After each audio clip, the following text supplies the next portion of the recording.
What really happened with your host, Mike Rivero. You're listening to the Republic Broadcasting Network, where you'll find out what the Fukushima's going on. And aloha, America. Welcome to our show today. It is Thursday, November 8th, 2018. Sure happy it's Thursday. Sure happy it's Thursday. Sure happy it's Thursday. We have got a lot of stuff to talk about today, and the phone lines are open, 800-313-9443. Mike is in our control room, ready to answer the phone, put you on the air with your comments, questions, opinions, and let you have your little say, your First Amendment expression about what's going on here. Okay, the midterm elections supposedly are over, but the circus is continuing, and I think the general impression is that our elections are about as real as professional wrestling. And the circus is definitely in town. There are all of these Democrats who are refusing to concede. They're demanding recounts. They're filing lawsuits all over the place. Down in Florida, the Democrats have a new buzzword. It's called undervoting. Okay, we had people who undervoted. And so Gillum has unconceded, is demanding a recount, and mysteriously thousands of new votes are turning up for Gillum and Nelson just in the last 36 hours. Rubio is out there sounding the alarm, saying that, yeah, it looks like they're trying to steal the election because they've come up with all these previously unknown votes hours after the polls were closed. In fact, somebody actually got it on video. Boxes of ballots being transported in private vehicles and transferred to the rented trucks being used to take them to the polling places. This completely violates all chain of custody requirements for the paper ballots. And so, yeah, they're out there, they're cheating again. I don't know. I don't think Broward County's ever had an honest election in its entire history. But it is a circus out there, and it needs to be changed. And Donald Trump said he was going to change it, and he hasn't. He's dropped the ball on that one. Over in Texas, Beto O'Rourke spent $20.29 per vote, still lost.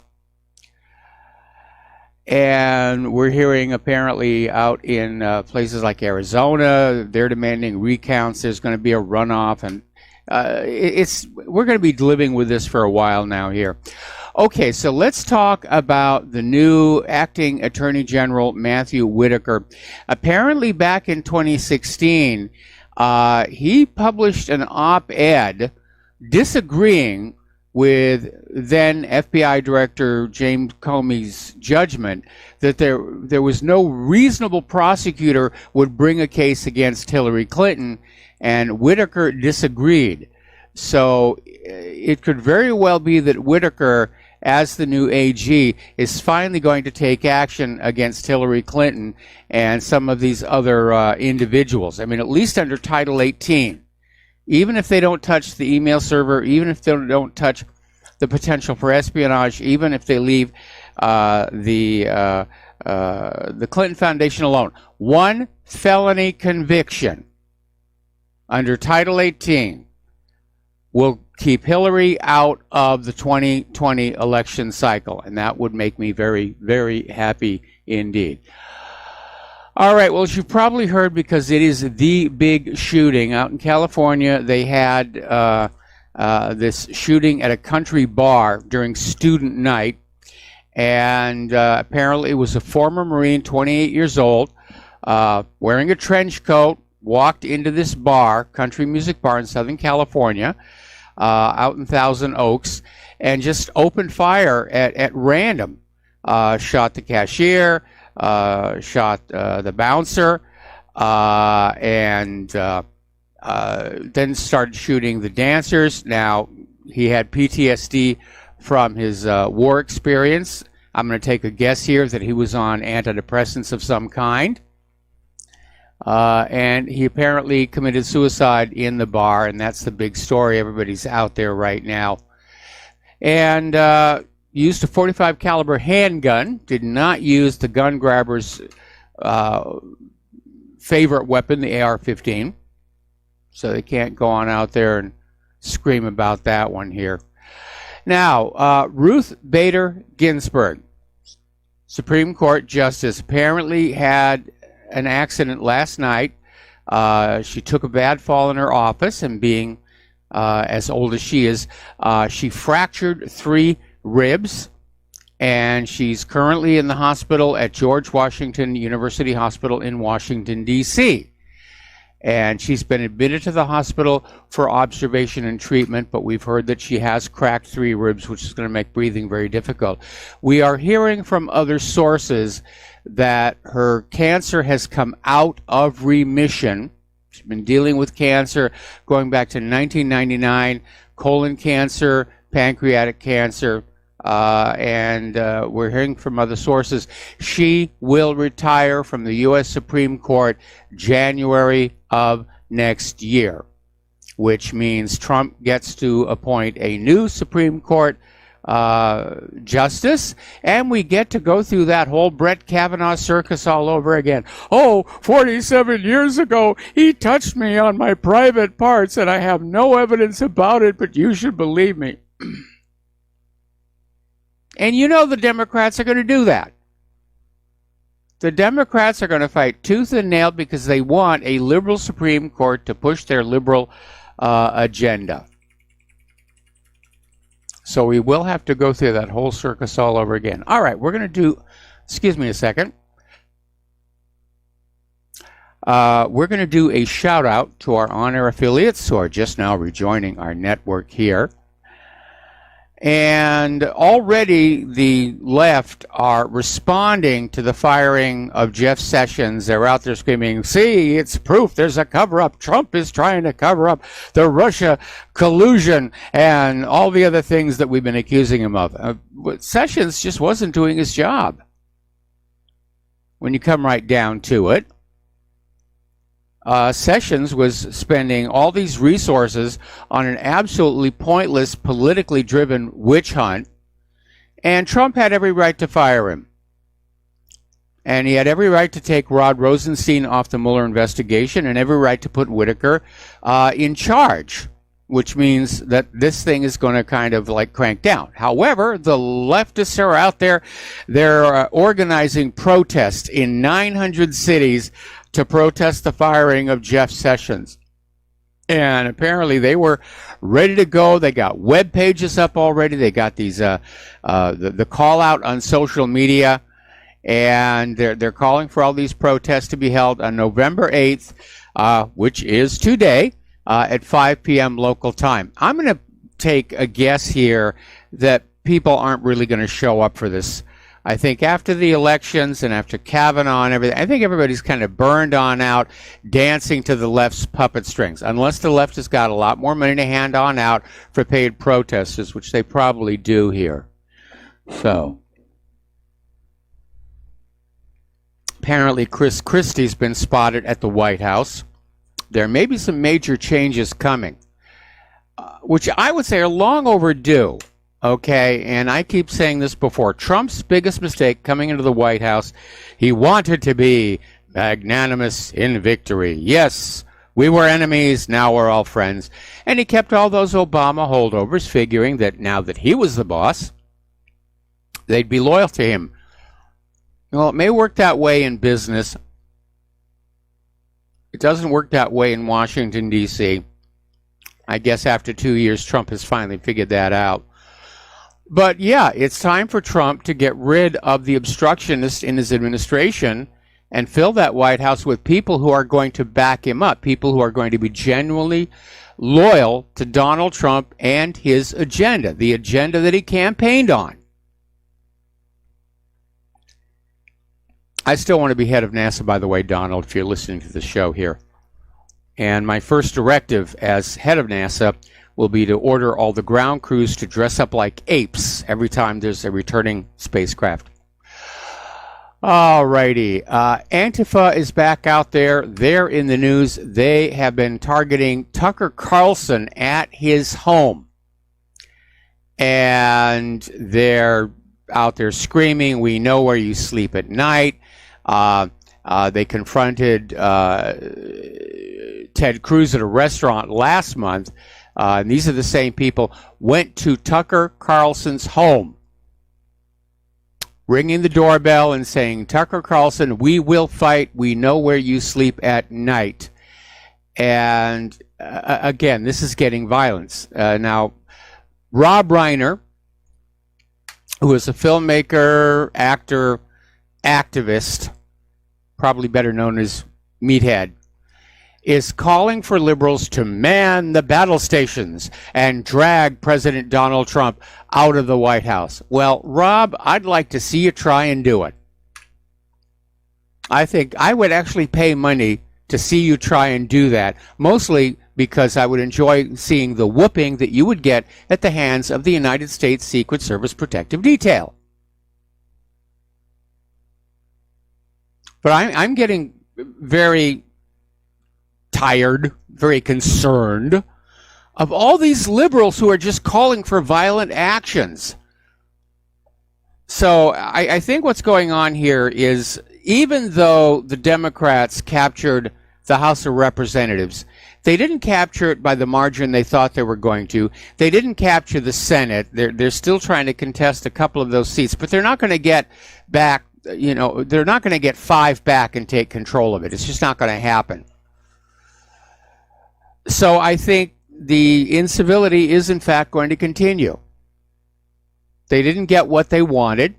I mean, they've got the House of Representatives, which means we've got 2 years of gridlock to look forward to. So they're going to still throw tantrums in the street here. Okay.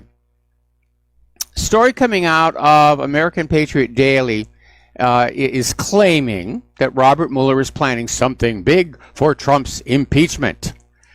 And the story goes, Robert Mueller spent months laying in the weeds, and he went dark during the fall because of the midterm election, and now he's about to launch his endgame. That's nonsense. It's wishful thinking. If Mueller had anything he would have moved by now, he would have moved before the midterms to shift the midterms more toward the Democrats by tarnishing the entire Republican Party with whatever Trump scandals he had. So it's wishful thinking, and they're still out there. And Pelosi, of course, she thinks she's going to be the Speaker of the House again, and she's out there. We're gonna take the entire House of Representatives. We're gonna weaponize it. We're gonna hit them with subpoenas. We're gonna find a reason to impeach Donald Trump. So, now, interestingly enough, to show you just how saturated with politics this nation has become, they're already talking 2020. We just got past the 2018 midterms. They're already talking 2020. Who's going to be running? Who's going to be doing this? So apparently over at Hill TV, they ran a poll regarding potential Democratic candidates for 2020. And they put up Hillary Clinton, Joe Biden, and Bernie Sanders. None of the above won. Biden apparently came in second. I got to tell you, it just gives me the chills that they're even thinking Hillary is going to step back in. So I hope Whitaker nails her. Just one little tiny felony conviction under Title 18. Don't even have to send her to jail. One felony conviction, she's out of 2020. And we can all sleep better at night. All right, we're going to take a phone call now from Kevin in West Virginia. Aloha, Kevin. Welcome to the show. What's on your mind? Hey, Mr. Mike. I have 2 things that are on my mind. The first one is Whitaker. Yeah. I think this man's a fire breather, and I think you're going to get your wish. Good. If that makes, I think. At least that's what my tea leaves are showing. Okay. This guy, he won't, they wanted him to, accuse himself from the Russia probe, and he won't do it. So, I think that's a good sign. Yeah. And I'm glad to see Sessions out. The other thing that I wanted to bring up was Jim Acosta from CNN. Yeah. This man, to me, is fomenting violence. Look how disrespectful he is. Look how he won't stop. Yep. And now you have people from The View that want to have this lady arrested. Where are the feminists now? all plays together. I think CNN is the ones that's behind, or one of the people that are behind fomenting violence in this country. And I think Jim Acosta is the point man. Well, yeah, I think he deserved to have his press credentials pulled. And Trump is the president, and you can respectfully disagree with him, and you can question him.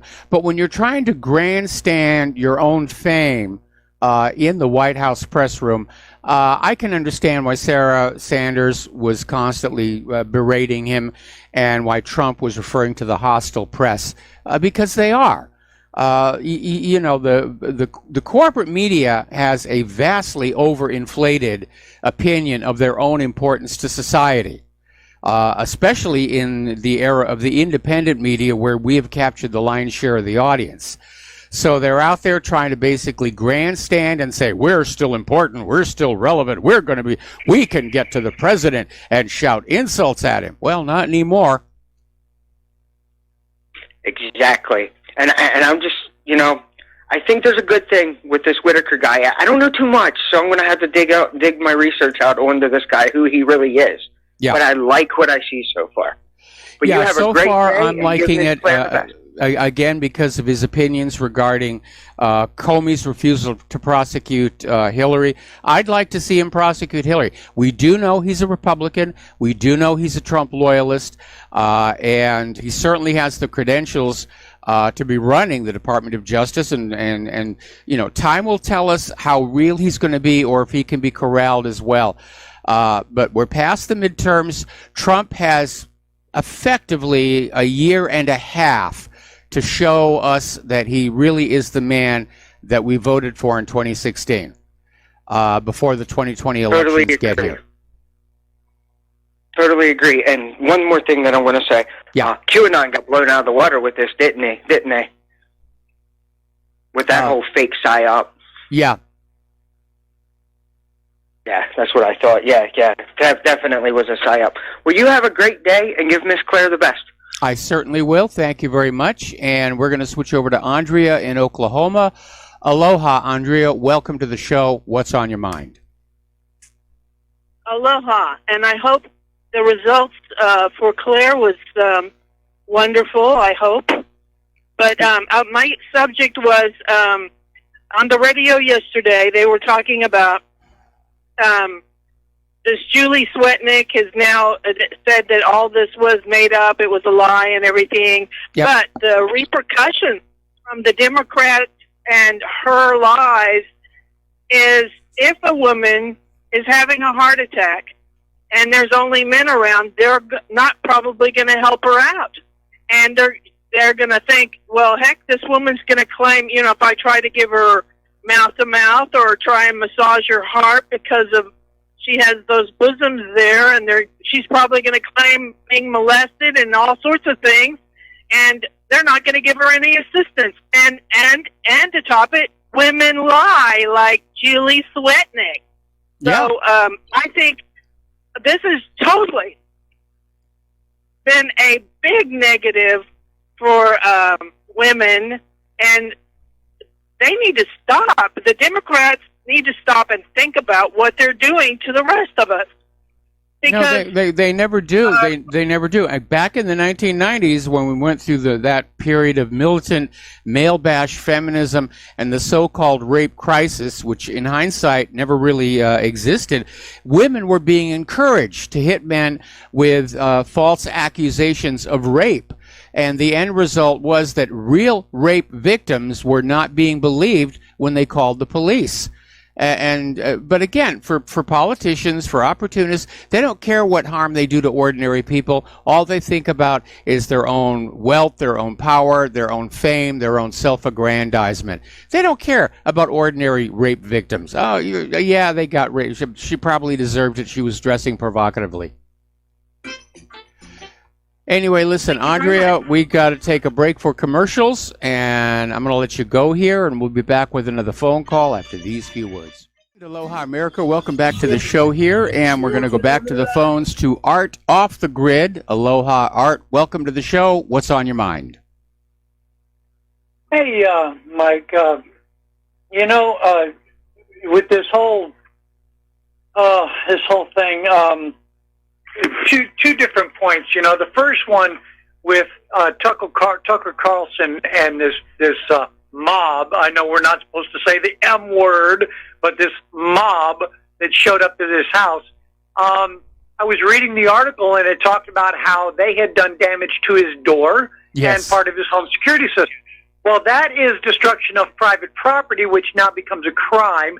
And since his security system has video, I think somebody should be going to jail. I agree. Now, with the Trump and Acosta, Jim Acosta thing, it's interesting. First of all, you're supposed to be a reporter or journalist, which at a press conference, if challenge the president. But be that as it may, this whole issue of Jim Acosta trying to tell Donald Trump that this is not an invasion of immigrants. Well, let's be fair here. Let's go to the definition of invasion. Now, everyone, when you say invasion by a large number of people into another space or sphere. Mm-hmm. How about this one? An unwelcomed intrusion. So I think there's two definitions right there that could absolutely be linked to this caravan. Yeah. Well, I mean, we know that there are Middle Easterners in this caravan who are from those countries that were basically put on Trump's block list because they are state sponsors of terror. I mean, it's a mob of angry people. They're approaching our border. They intend to cross that border without the permission of the U.S. government. They're waving the flag of a foreign nation. What more do you need to call it an invasion? They got guns and they got bombs. What more do you need? Do they have to be in uniforms before you say it's an invasion? And they have individuals who have already been interviewed who have talked about why they were deported. They were deported for murder. Yep. And they want to come back here so they can apply for a pardon. Since when do you apply for pardons? I mean, this is just purely ridiculous. And I'm almost at that point where I almost believe that Trump will be a one-term president because I don't see this being corrected. What would really throw everybody for a loop would be if Donald Trump would actually stand up and say, contrary to what you yo-yos might happen to think, I am the president, and if you go to the Constitution, you will find written right there in black and white on papyrus where I have the authority to control immigration into this country, and I'm going to act on that authority, whether you like it or not. And then on this issue of the elections with people not wanting to accept the results, it's interesting, first of all, how all these boxes of ballots suddenly showed up. Mm-hmm. Wow, where have we seen that before? Yep. But then we have people challenging the results here in Georgia. And, Mike, I'm really hoping someone can explain this for me. Stacey Abrams is accusing Brian Kemp of trying to claim victory using old math. Old math as opposed to what? Democratic math. Where 2 + 2 equals 60. Well, I guess, hey, if boys can identify as girls, girls can identify as trees, some guy can identify as a cow. I guess Democrats can identify as winners, right? Yeah, that's exactly what's going on here. Complete disconnect from reality. It's insane, man. I don't get it.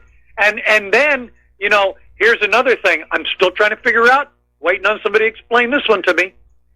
People are so quick to, I have a constitutional right, and then they elect people like Alexandria Ocasio-Cortez, who wants to take those rights away from you. Yeah. Absolutely. I mean, remember, I don't get it. I mean, Alexandria, I mean, she made all kinds of promises. I'm going to give you all this free stuff. Not a word about how she's going to pay for it. And the bottom line is she can't. You know. Oh, well, actually, she has answered when she's been asked how she was going to pay for it, and she actually did answer it. You want to hear what her answer is? What? You're not qualified to ask me that question. Yeah, I'm not surprised. All right, well, listen, Art, we got to let you go. Got to take another break for commercials, and we'll be back after these few words. And aloha, America. Welcome back to our show here, and I'm looking at the feed on Fox News, and apparently the vice chairman of the Senate Intelligence Committee, Warner, is making the rounds already, saying that, you know, Whitaker can't be the acting attorney general. He's got conflicts of interest. They're already trying to get this guy out because he's not loyal to the Democrats. The signal we are getting is that Whitaker is actually going to look into those dark places the Democrats don't want looked into. And they're basically trying to focus on how this is all a cover-up and how he's going to end the Mueller investigation. And that Mueller was right to go dark for the last 60 days because of the midterms. No, he didn't go dark because of the midterms. He went dark because he's got nothing.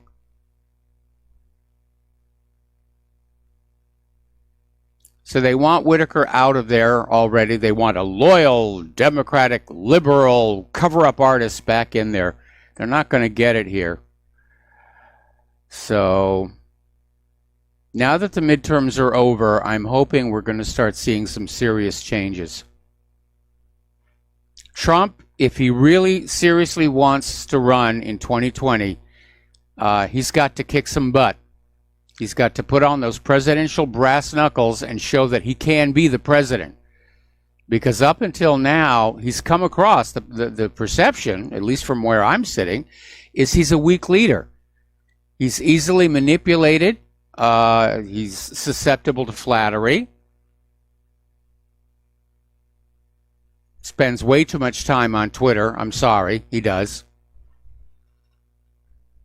Anyway. Okay, so over at Judicial Watch, Tom Fitton is out there. They have now filed a lawsuit over the Aiea brothers' IT scandal. And once again, they filed Freedom of Information Act requests. They were turned down. They're having to sue. The cover-up continues. But there's something going on about the Aiea brothers, especially the way that Debbie Wasserman Schultz was protecting Imran Awan and kept him on her payroll right up to the day he got arrested, trying to leave the country.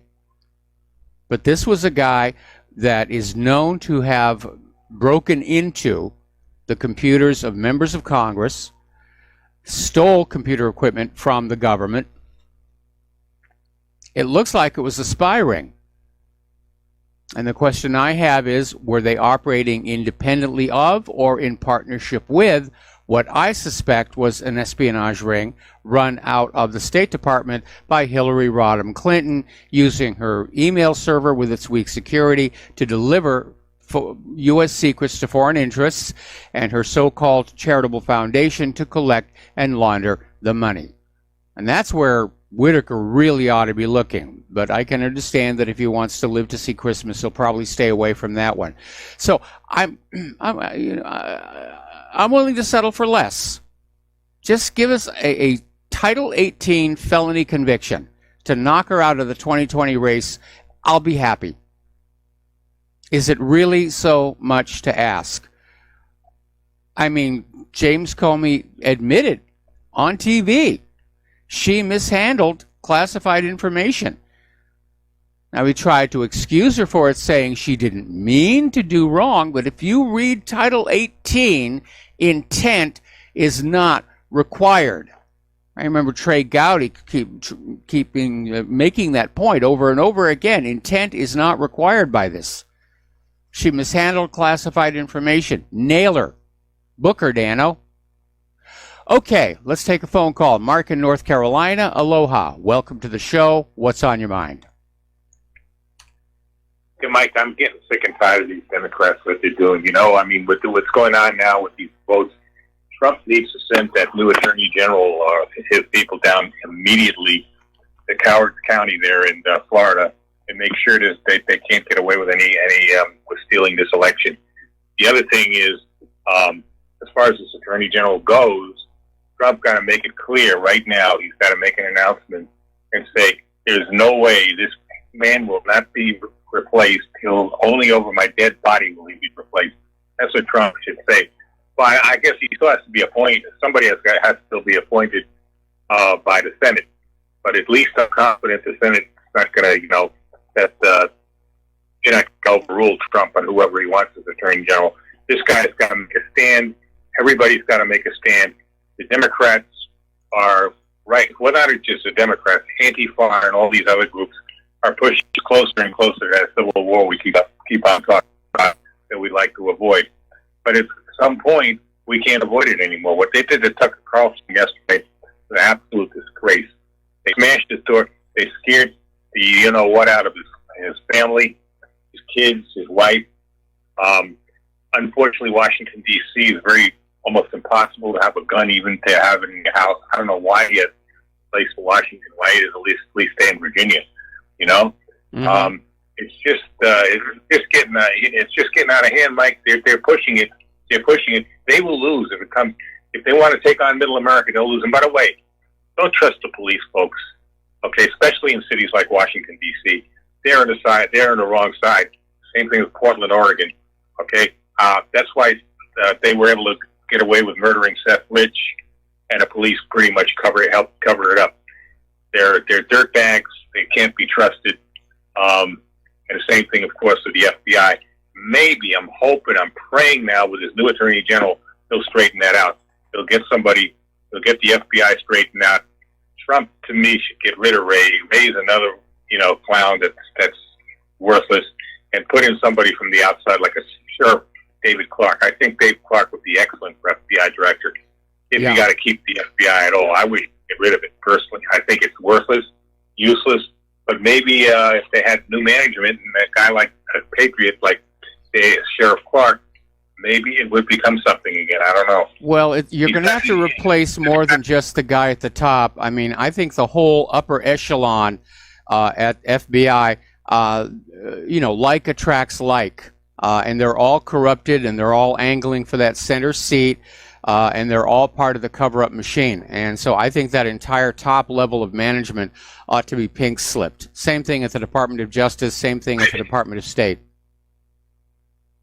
I agree with you, but you have to have somebody first at the top that can make those changes and was willing to make those changes. And right now you don't have that in the FBI. No, maybe we are going to have an adjustment. I got my fingers crossed, but I don't know. I don't trust any of these people. I think this government is about as corrupt as it's ever been in our history. And I just feel that we got the Democratic Party right now. It's not the Democratic Party I remember. I'm sure you don't remember either. It's not the party of JFK. It's not the party of FDR. Nope. It's not even the party of somebody like a Jimmy Carter anymore. It's the party of free stuff. It's the party of men using the women's restroom. That's what the Democrats have become. And they've almost become a caricature themselves. And then there's certainly the party of cheating. They are the party of cheating. We're seeing that. We saw it 2016. We're seeing it again here at the midterms. And I just want to remind somebody what Stalin said. At least he's quoted as saying this. But, he said, it doesn't matter how you vote. It matters who counts the votes. And that seems to be more and more what's going on in this country now. We're very close to being the old Soviet Union. Oh, and the funny thing is, Russia seems to be becoming the United States. It's just incredible what's happening. Yep. That's about it. Like I said, let's keep our fingers crossed at this point that they can't get away with this thievery, and let's hope and pray that we can avoid a civil war. That I think it might come to some kind of, if Trump has the strength, some kind of martial law to get these people under control. But I don't know. I really don't. It just seems to me that we're really going down that slide, and God help us. That's all I can say. Yeah, no, we're definitely we're definitely very close, not just to Stalin's Soviet Union, but even getting into Nazi Germany. When you look at what's going on around this country, and it is very scary. It's tragic to see it happening. And you know, back when Vincent Foster got murdered was my real awakening to how corrupt the entire government was. And over the last almost quarter of a century, I've just seen it get worse and worse and worse and worse. It's just rotting away in front of my eyes. Well, you know, when you talk about Nazi Germany, right now I say the Soviet Union because it seems like the left is more on the, you know, it's more violent at this point in time than the right. But that could change too. Okay, you do have real Nazis out there too. I'm not talking about the fake, you know, they try to call the Proud Boys Nazis or anything, but I'm saying you do have swastika waving real Nazis out there, and they're boiling over also, and they're just as dangerous, if not more dangerous. Well, they're just as dangerous as the left, and they could get more active now too. That is what happened in Nazi Germany during the Weimar Republic. Yes, the left and the right were fighting each other, in the extreme left and the extreme right. The extreme right won out. Now that could happen also. That's another possibility. That's why I say it might be the best thing right now if Trump, you know, declares some kind of a martial law. Because it would be better to have martial law, to have troops patrolling the street. I personally trust the Army more than I haven't been a member of both military and law enforcement. I trust military far more than I trust law enforcement. The rank and file military I'm talking about. I'm not talking about the top generals who basically get to become generals by sticking their heads, you know, where. Yeah. I'm talking about the rank and file military, the enlisted men, the mid-level officers, the, you know, people like that. Highest per capita density of military because it's an island. And I talk to them all the time. And by and large, they're pretty much very serious about trying to preserve that Constitution and Bill of Rights. So, you know, on that basis, you know, I'm in agreement with you. Oh, by the way, there was one more thing, too. I forgot that.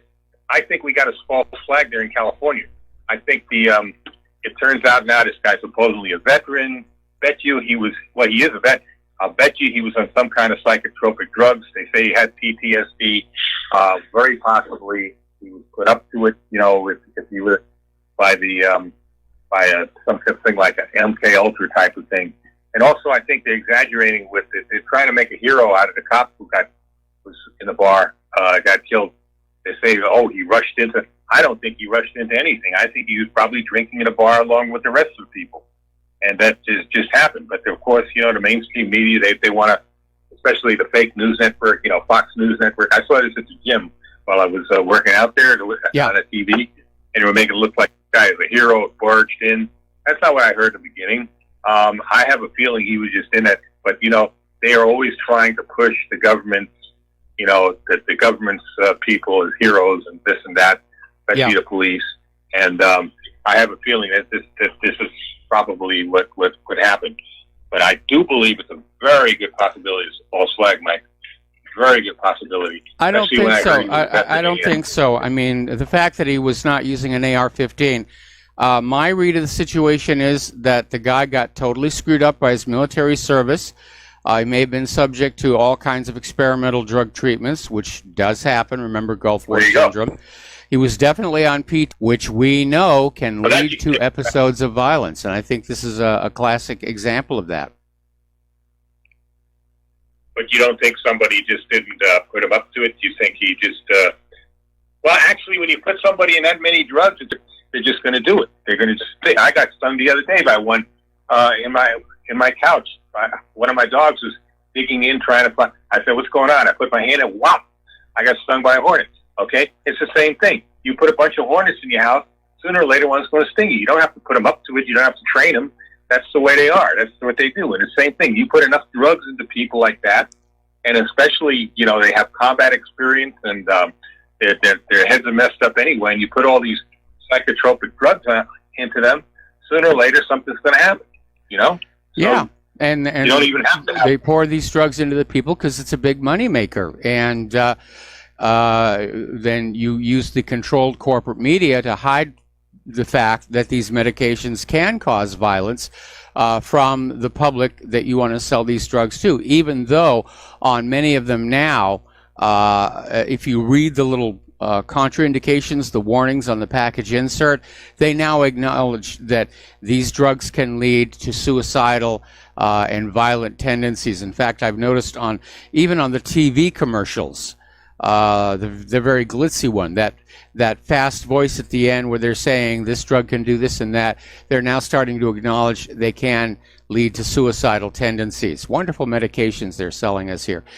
Anyway, Mark, I'm going to let you go here. Thank you very much. And we're going to switch over here to Joe in Tennessee. Joe, thank you for waiting so patiently. What is on your mind? Well, I have a couple things I wanted to bring up. One is I really don't agree with you that Trump is a weak leader. No weak leader would call himself a nationalist. I mean, that is a very bold thing for a president of the United States to say, knowing what kind of attacks he's going to get for it. The other thing is his whole presidency was all bold, from being a candidate to not putting up with the political correctness. He is not a weak leader. He's a very, very bold man. You might disagree with him, but that's a fact. But I wanted to talk about the election and what a great victory it was for Donald Trump. I mean, people talk about how they lost the House. Well, 45 Republicans, incumbents, didn't run. So that actually tilted the scale. If the 45 Republicans weren't timid, but were scared because of all the propaganda about the blue wave, then they probably would have won half those votes and Republicans would still have the House. Yeah. Now, anybody that Donald Trump ran for the Senate, I live in Tennessee, he was out here 4 or 5 times. He was in Missouri, Indiana, Florida. He was all over the place. And any place that Donald Trump won, except for West Virginia and Montana, went for the Republicans, which was incredible. So, and not only that, Ohio and Florida, the governorships, which are going to be very important in the next election. So I think this was a huge victory for Donald Trump, besides the fact that he changes Corker for Blackburn, right? That's a huge thing. Mm-hmm. McCain is gone. Flake is gone. All those, the only downside is they got Joe, I hate to cut you off. Coming in. Joe, I hate to cut you off. We got to take a break for commercials. And thank you for the phone call. We'll be right back. And aloha, America. Welcome back to our show here. And they're just finishing up this news conference out in Thousand Oaks, California. Basically not saying a whole heck of a lot. We're still processing evidence. All right, we're going to go back to the phones here. Chris in Las Vegas, aloha. Welcome to the show. What's on your mind? Well, aloha, Michael, and thank you so much. I was stricken by Joel's comments previously, and I thought I might correct his misperception of Trump's statement in declaring himself as a nationalist and falling for the leftist lies of the Southern Poverty Liars Center, or Pedophile Liars Center, if you like that better, and the ADL, claiming that the only nationalist is the white nationalist, but in fact the Nationality Act of 1940, Immigration and Nationality Act, and Title 8 U.S.C. Section 1101, A22B specifically says that the term a person who, though not a citizen of the United States, owes permanent allegiance to the United States. You can also find this information on the Immigration and Naturalization so-called passport form, the Department of State manual, or Department of State Form 11, that we all pick up at the post offices, down in the warning box, and it says you must be either it doesn't say A, but it says you must be either a U.S. citizen or a non-citizen, small case, U.S. national. And that's an alternative status, going back to Downs versus Bedwell, pointing out that there are explicitly 2 particular political statuses that exist in America. And we see this foisted by Hillary Clinton and everybody else who want to claim themselves elite. But that second status comports with that of an ambassadorial, a consular, or diplomatic immunity status. And so I think Trump actually truly knows precisely what he's speaking of when he calls himself a nationalist, and I don't think he's implying white nationalists in any way, shape, or form whatsoever, because he's not an ignorant dupe like most unfortunate people who have been victimized by the so-called public free education system, which may be more costly than most of us cognize here in America. Okay. Yes, I see your point. In the current context of the debate between the globalists and the nationalists, that was the context in which Trump made his statement that he wanted to basically put America first, and it had nothing to do with race or even all that much to do with politics. It was simply saying, I'm putting this country first. I'm not part of the globalist agenda. I'm a nationalist, and I say the same thing myself all the time, and I think that was the context that Trump was operating in. But again, while there is no doubt that Donald Trump can get up on a stage and rouse the audience and get them all going, from my point of view, so far, he's been a very weak leader. He does seem to be easily swayed, manipulated. It's known he's susceptible to flattery, and he's not actually getting things done that he promised he would do. Anyway, Chris, we got to take a break for station identification. Thank you very much for the phone call, and we will be right back. Aloha, America. Welcome back to our show, hour number 2. The phone lines are open, 800-313-9443. And we are still watching the news talk about this tragic shooting out in Thousand Oaks, California, at this bar. Apparently, it was college night, and they had a bunch of students there. And so this former Marine, known to be suffering PTSD, walked into this bar with a .45 caliber Glock, with apparently a modified extended magazine, and just started picking people off. And it really is a horrible thing. But there's a point to be made here. California has some of the strictest gun laws in the country. They have a process that you have to go through to get a permit for a gun, which includes looking for negative indicators. And clearly it failed. So instead of this continuing focus on the tools used in these tragic shootings, I think it's time we start looking at the causes. Now, the TV news is saying they don't know the motive.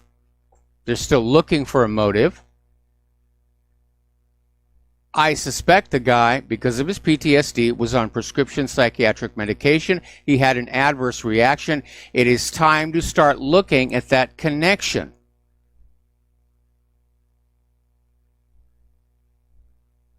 Because I think that there has been a significant rise in violence of all kinds, not just gun violence, but domestic violence, road rage, with the sad that these medications can lead to violent acts and suicide. So stop going after the guns, and let's find out what is driving people crazy. Because if they're saying they can't find a motive for this guy, it means his brain got fried on the medications. Okay, now do you remember Cesar Sayoc? He was the guy who has been arrested for mailing these PVC hoax pipe bombs to various Democrats, so the Democrats could start screaming, oh, we're the victims now. We're the victims. It's the Republicans who are violent, and it's the Republicans who are dangerous, which nobody was listening to anyway. But apparently, up in New York, documents have been filed in the federal court revealed that the FBI agent working this case cannot describe the so-called energetic material that the pipes were filled with, meaning there's no actual evidence that any of these so-called bombs actually contained explosives. Now, we know from one of the earliest reports to come on out that the pipes were filled with sulfur. Now, sulfur will burn slowly. It's used, for example, in matches, but it's not an explosive. It won't detonate. This was all a hoax. It was a PR hoax. And they're going to send this guy off to some Club Fed where he's not going to have to worry about being homeless anymore. But it was a PR stunt. Okay, let's talk about the conflict zones. There are certainly enough of them. As you know, there is this gigantic military exercise over in Norway. And apparently they've already had a whoopsie. One of its warships collided with a tanker in a fjord. And if you click on that story, there's actually a video of this ship. It looks like a Ticonderoga class. Arleigh Burke, just heeling over from the collision. And they had to basically evacuate the entire crew from the warship. Apparently 8 people were injured. And the warship had been returning from the NATO military exercises. The tanker, the Sola TS, was slightly damaged, but did not spill any oil. Okay, let's take another phone call. Peter in Dallas, aloha. Welcome to the show. What's on your mind? Hi, Michael. Michael, I used to work in an alternative school. I dealt with a lot of troubled kids. And basically, my conclusion was kids who didn't grow up with a caring adult in their lives were pretty much shot. It's pretty tough to become a caring human being unless you were cared for as you grew up. So what I think, so my suggestion, I just want to make a suggestion to everyone. I think if you want to, I just become aware of how important mothers are or parents are to communicating or continuing the civilization on to the next generation. They teach children how to be caring individuals, and without that, civilization comes to an end. So whenever I see a mother, more and more, I thank her for taking on the job, and I let her know how important it is for me to have her kids around when I get old. And, need somebody to take care of me in the nursing home, and that it's been someone who's been raised as a caring individual. So I just encourage everyone as something to do to help the civilization stay together, to thank mothers for taking on the job, or parents for that matter for taking on the job. What is the context for this discussion? Okay. The context is, we're always talking about a civilization that's going downhill. And what can you do about it? You can just thank mothers and parents for taking on that job. It's something you can do.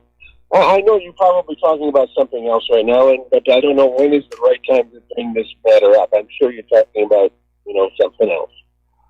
Okay, well, basically, one of the downsides we had of the feminist revolution of the 1990s was that women were not just told it was okay to leave the home and go work. It became a societal priority. And women who wanted to stay at home and be mothers and be housewives were denigrated and insulted and looked down on. And so we have, in fact, had a generation that was raised where their parents are the TV set and pop culture stars. And it's definitely had a negative effect. But in the context of the California shooting, we're definitely seeing indications these medications are causing serious problems. And because pharmaceutical companies have well-paid lobbyists, this issue is not being looked at. Congress actually did look. They had hearings onto the link between prescription antidepressants and acts of violence, but in the end, they didn't do anything. That's how dominated by money our Congress has become. My experience at the alternative school was the difference between a healthy kid and one that's broken is whether or not there was a caring adult in his life. Big difference. You recognize it right off the bat. So, I agree with you in the prescription drug thing is But I think we really need to celebrate parents, celebrate mothers, celebrate fathers who are doing a great job. And we need to make sure that, society starts to put that institution at a high, celebrate it. And well, praise it. we have And I Mother's think Day and that's we have something that we Father's can do. Day and, the family holidays. But again, we've always had mothers, we've always had fathers, we've had young people who were raised with complete homes that did okay, some didn't do okay. We've had people who were raised in broken homes, and some did okay and some didn't do okay.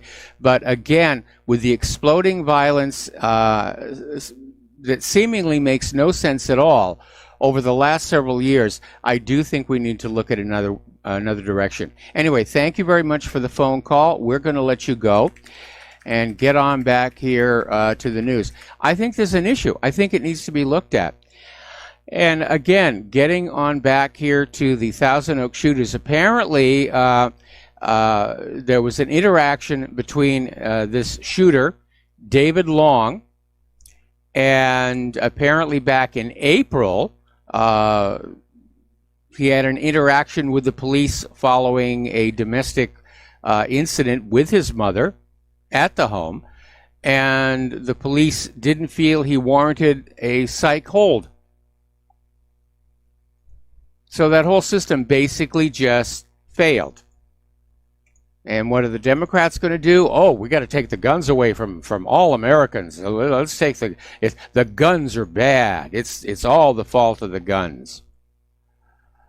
Okay, let's see. I got that one. Okay, so we're talking about the conflict zones. We're talking about what's going on over with this huge Cold War exercise on Norwegian soil. And apparently, it's causing a lot of problems for the people who live there. And apparently, there have been over 400 complaints filed with the Norwegian Armed Forces during this Joint Trident 2018. And apparently, the issues are land damaged by tracks, and piles of human excrement, foreign soldiers relieving themselves near kindergarten, schools, and sports facilities.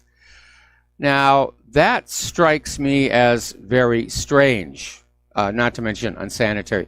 When I was in the Boy Scouts, one of the first things we learned how to do on a camp out was how to construct a latrine, so that when you moved on, there would be no trace left. Because you dig this trench, you do what you're going to do while you're camped out there, and when you break the camp, you just fill it all in. I mean, for one thing, if you're marching across a field and you're leaving trash and poop in your wake, it makes it very easy for the enemy to track you and follow you and start taking shots at you. So I don't know what is going on over there. You're going to love this one. As you know, the 7th Fleet has all of these scandals going on, ship rammings, bribery, and so forth. They got a new one now. Over on the USS Ronald Reagan, 14 sailors in the nuclear reactor department are facing disciplinary action for using and distributing LSD. Now, 10 of the sailors have already been disciplined on LSD-related charges. 2 sailors are in more serious trouble and are heading for a full-on court-martial for using, possessing, and distributing the LSD, and the Navy is looking at possibly charging 3 others as well. But the Navy is assuring us that the reactors remain absolutely safe and there was never any danger. Sorry, I am not buying that one. Knowing a little bit about how reactors work, yeah, somebody who's on a hallucinogen could very easily flip a few switches and push a few buttons and melt the reactor out through the bottom of the Reagan's hull. Major. boy, the military just doesn't measure up to what they used to be. The United States is not ready to take on a military peer like Russia and China in a war right now. Okay, so moving right along here. Over in Ukraine, Kiev is preparing a chemical weapons attack, apparently on the border with Donbass, and they're concentrating near the line of contact with infantry combat vehicles and heavy mortars. Now, this is being reported by the Russian envoy to the negotiations in Minsk, Boris Grislov. And what they're looking at here, of course, chemical weapons violations. But according to this Grislov, the Ukrainian military continues to register accurate shots, not only with small arms, but also with 82 and 120 millimeter caliber mortars and infantry combat vehicles. So they're definitely shooting up the place here.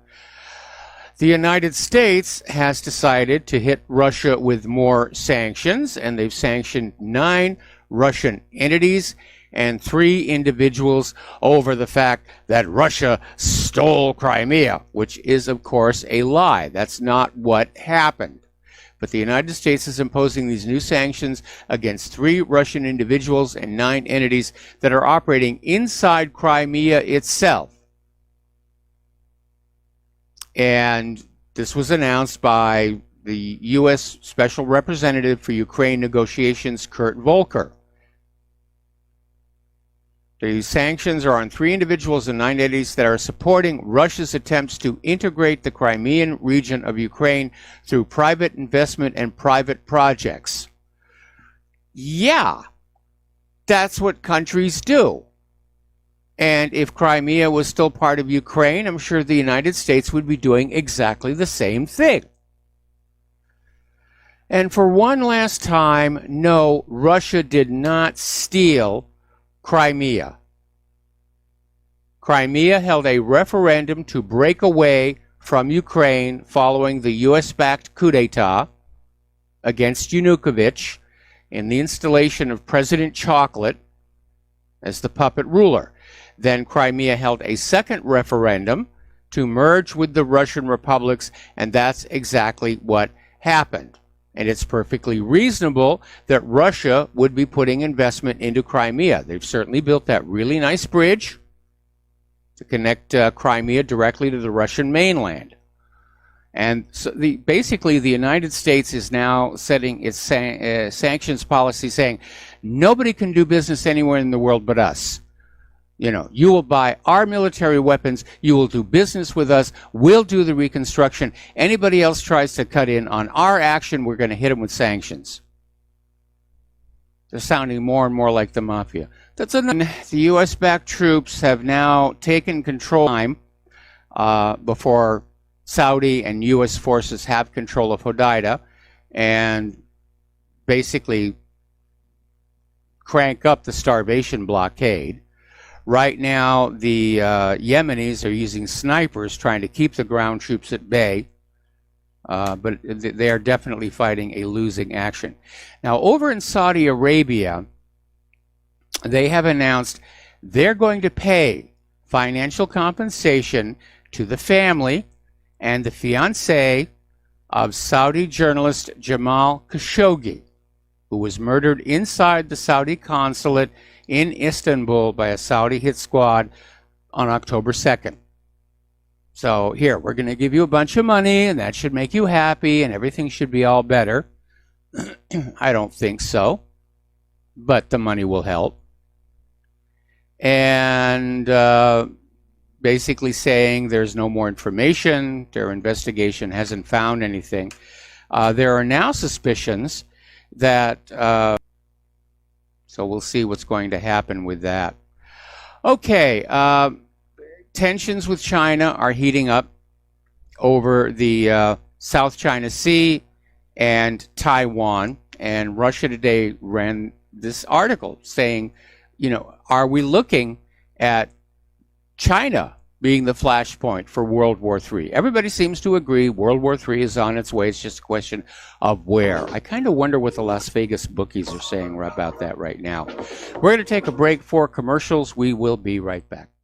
And aloha, America. Welcome back to our show here. And we're still looking at what's going on out at Thousand Oaks. And again, California has got some of the strictest gun laws in the country. And it all failed. It all failed because the focus is on the guns. It's a classic pattern that we have seen in these prescription psychiatric drug-induced issues. So I'm looking through stories, basically trying to get a confirmation that he was on medication for his PTSD. But I would say it's almost a certainty that he was. All righty, getting on back to the news here. We were talking before the commercial about the ramping up of tensions with China over the South China Sea and the Taiwan question. And obviously in the media furor over the midterm elections, China kind of dropped off the screen, as it were, but the reality is the U.S. and China, they're on a collision path, both with the South China Sea and the Taiwan Strait. And in the last 2 months, the U.S. military has flown B-52 nuclear-capable bombers over these islands and carried out the so-called freedom of navigation operations in the South China Sea, all of which are intended to be and are seen as provocations. There have been instances of U.S. warships sailing through the Taiwan Strait in support of Taiwan, which China considers to be part of the Chinese nation. Now, what's really interesting is the U.S. believes it should have freedom to navigate in the South China Sea, yet gets really upset when Iranian ships expect the same kind of freedom in the Persian Gulf. And we've seen that before. Oh, the Iranians, they're in the Persian Gulf. They must be up to something bad. There is a huge amount of hypocrisy coming out of the U.S. government here. Okay, Newt Gingrich is on the air right now on Fox and saying that really the public wants the government to get back to work on taking care of the nation, and they are not on board with a Democratic House of Representatives just spending all of its time with more investigations into the White House, into Donald Trump. And they're already talking about 2020. They're already talking about 2020 and how they need to get Donald Trump out because they don't have somebody they can run against him. Okay, over in North Korea, it looks like Kim Jong-un's patience is about run out, and North Korea is getting very angry with the United States. The talks are deadlocked, and tensions between the two countries are on the rise. And what it all comes down to is the fact that Kim Jong-un, following his meeting with Donald Trump, he made several gestures, including shutting down the nuclear test site, tearing down one of the rocket test stands, returning the remains of U.S. soldiers killed at the start of the Korean War. And then he sat back and waited for something to come back from the U.S., and it did not happen. And that's the deadlock.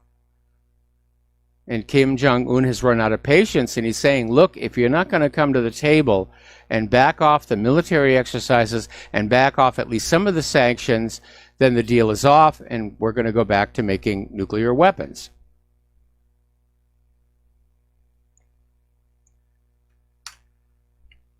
If I were Kim Jong-un, I would be on that phone to Moon Jae-in and say, let's wrap up this reunification deal right now. Let's just wrap it up. Get it going here. All right, so let's talk about the economic news here, because there is an elephant in the room, and no, I'm not talking about the Democrats, or the Republicans, rather. It's the student loan debt, which is just growing and growing and growing. And basically, college, which in my day was about education and exploring new ideas, has been turned into a racket, both because it's a liberal indoctrination center, and it's very expensive. The cost of college has soared way out of pace with the rate of inflation. Sources of financial aid have been cut off, forcing students to take out these student loans, which they take out because they're being told after graduation, you'll be in a high-paying job and you can pay off this loan in about 5 years. And of course, they graduate and find out that's not going to happen. And nobody's dealing with it. It's still going on, and it's getting worse. We'll be right back after these few words. Aloha, America. Welcome back to our show here, and we're talking about the economic news. And let's see here.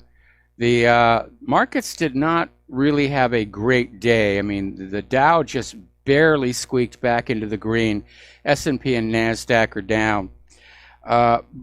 We know there's a lot of manipulation going on in the stock market, and we understand, obviously, that as the Federal Reserve raises the prime rate, that makes the cost of money with which to play in the market much more expensive, and that discourages a lot of people.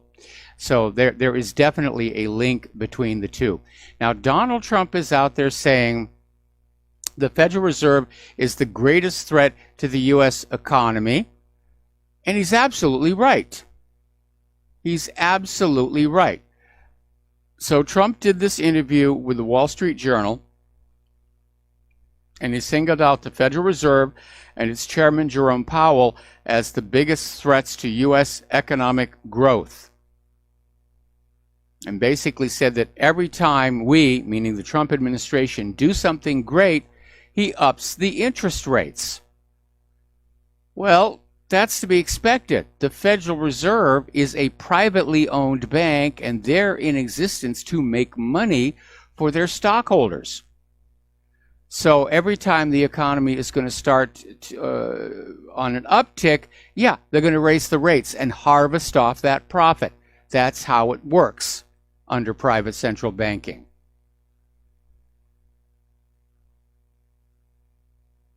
Now, had we stayed with the system that this country was founded on, for one thing, we wouldn't have this $21 trillion national debt.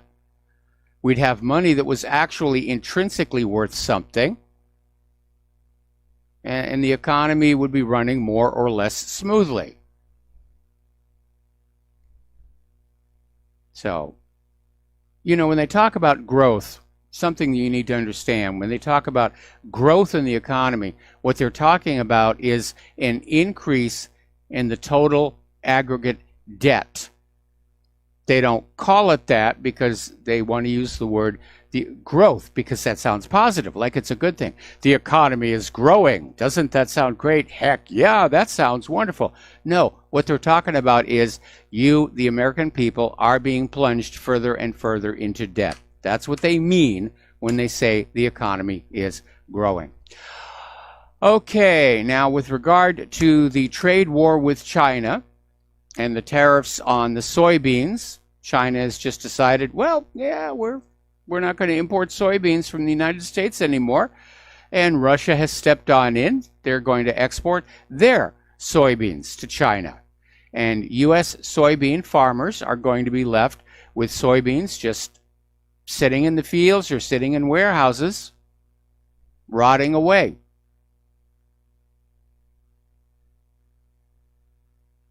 So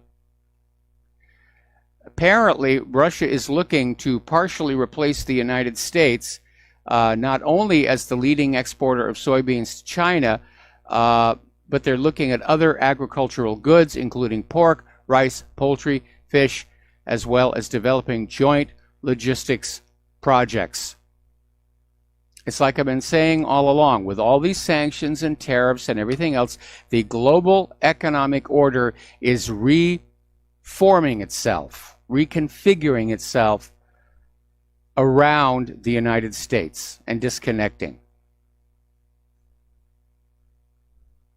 Now, yesterday we were talking about how Iran's oil tankers, in order to try and evade U.S. sanctions, have turned off their trackers. Well, the United States State Department today is warning nations, saying, do not allow Iran shipping vessels into your territorial waters and ports. You know, we'll do bad things to you. If Iranian tankers come into your ports or transit through your waterways, this comes at great risk. It's a nice waterway you got there. Be a shame if something bad happened to it. You see the thinking that's going on inside the government. They really are thinking and acting and sounding like organized crime. Okay, well, as you know, this is the month of November, and at the end of the month, we celebrate Thanksgiving, even though the original Thanksgiving was actually a little bit earlier in the year at harvest time. The TSA, which is probably the second most hated federal agency, is predicting that this year's Thanksgiving travel will be unprecedented. They're expecting the busiest season on record. Thanksgiving is always a travel zoo. This is usually when families get together for the entire year, either Thanksgiving or Christmas. And so just take that into account when you're making your travel plans. And be safe. Just try and be safe. Now, Claire and I here in Hawaii, we can't get back to the mainland for either Thanksgiving or Christmas, but we do have FaceTime, which we really do like. And we call the family like every week. That's cool. That's fun. Get to look at the little kids growing up here. Over in Great Britain, Theresa May is imposing a new layer of secrecy on the Brexit legal advice. And so basically the convention that legal advice to the cabinet is never published is enforced by the ministerial code. The ban has not halted successive demands for greater political openness. So May's decision to prevent cabinet ministers from seeing the full text of the Brexit guidance provided by the Attorney General, Geoffrey Cox, appears, however, to introduce an additional restriction on the circulation of information at the highest levels of governments. Translation, she has got something to hide. All right, we're going to take a phone call here from Mark in New York. Aloha. Welcome to the show. What's on your mind? Hey there, Mike. Aloha. Thank you for taking my call. I had woke up this morning hearing the news about Costa and what happened. I saw him yesterday. I was really uncomfortable seeing the interaction. The visual of it was really bad. But I wanted to call and talk about boundaries and why maybe he should be suspended indefinitely. And as a little humorous thing, it reminded me, seeing it when I woke up too, when I was working in New York City, Rick Lazio came on the elevator with me, and I was thinking maybe I was stuck on the elevator in this tight space with him, and I was thinking maybe I should say something funny. But I thought to myself, better keep your mouth shut. Yeah. But, that reminded me about personal space and Hillary. And then I was just thinking about how this guy on the left, the way he was kind of brazen, he reminded me of Alex Jones, this Costa. And Alex Jones has been berated. I think he just attacked or he touched Rubio recently, and shortly after that, or maybe just around that time, they started banning him. And then this morning on the radio, the news guys, they're saying, oh, his mic. Now, if you walk, I assume he's a guest. And they kept saying they took his mic. I'm thinking that, no, it's their mic. He's a guest. I guess maybe the White House and the government does belong to the people. But he's there as to make questions, not like an Alex Jones thing, because that's something that Jones would do in my experience with him. And Jones, I've never seen or heard him attack a woman or except Nancy Pelosi, I guess. Yeah. But, you know, to manhandle a woman and grab that mic, that was, again, it was a terrible visual. And, again, like if you go into a karaoke bar where you borrow a mic, if you grab a mic in a bar like that, the bouncer's going to pounce on you. But anyway, it was uncomfortable. And the other thing, again, it was boundaries. I was listening to this psychologist, Dr. Paul Dobransky, and he's like a men's movement guy. It's like, and he's in New York, and he has a thing called Mind OS that I've read a long time ago. But he talks about boundaries, that to be like a mature adult in anything, you got to set boundaries. You got to have some psychological boundaries where you open doors and close doors. And if somebody mistreats you wrong or something, it's perfectly natural and normal to say no. You set a boundary. And I think there was a boundary crossed with Costa, and he simply said no. And that's my argument for suspending him indefinitely, because this guy is pulling crap, and they should just cut him off. And it's perfectly natural. I think he's in his right, because he's got to set boundaries for these guys that are just like this high school, you know, drinking lot or something, where they're all just like getting at him. And I thought he started calmly. He went through the facts, Trump, and then all of a sudden they just opened up. And then you see this thing where all of a sudden he's like, oh, here we go. And they start ripping him.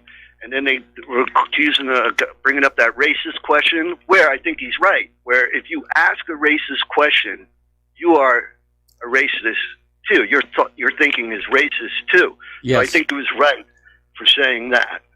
And again, and then the other things I heard complained, I get a lot about people saying that he's a dope.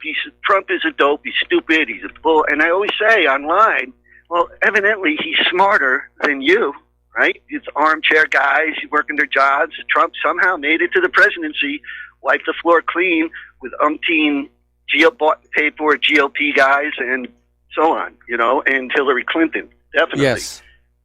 And one other thing, if I may, was, you know, back when in 2016, and I bring this up because I hear it almost every week, that when I wanted to, I wanted to go down to the inauguration, but the 2 weeks before that, every day on the radio, 3 times an hour, they'd say, oh, there's going to be Antifa, there's going to be increased police presence. Yep. They're protesting outside his hotel, and I'm thinking, I wouldn't bring a family down there. Who's going to bring a family, take a day off and drive down there, stay at Trump's hotel, and want to get involved and risk getting your kids injured or getting yourself injured, walking out of the hotel with all that Antifa stuff? And I still hear it. Oh, he lied about how many people showed up. I think there was influence in the media to prevent people to. Oh yeah, they definitely did not want it to look like he had a lot of people showing up. I mean, they were trying to scare people away from all of his rallies during the 2016 campaign. Yeah, I mean, the media is clearly hand in glove with the liberal establishment. And again, on this particular issue with Acosta, I'm firmly on Trump's side. You know, he's the president. That's the White House press room. And yeah, if somebody's behaving rudely, pull the plug, pull their press credentials, and, you know, I'm sure CNN will find something else for him to do.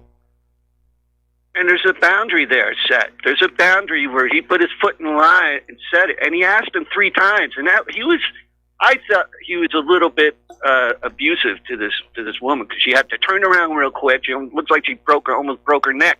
Turning around to Trump, turning back to the guy, turning around again, wondering what to do, and he's like, no. He kept saying, and I thought that was the rudest thing I've ever seen displayed in that. All right. Yeah, I'm going to have to hunt down that video, because I didn't actually see the exchange, but it's really bad. Yeah, I want to hunt that down. I said, how can you get away with that with nobody's, especially the way they're always on Alex Jones about things like that.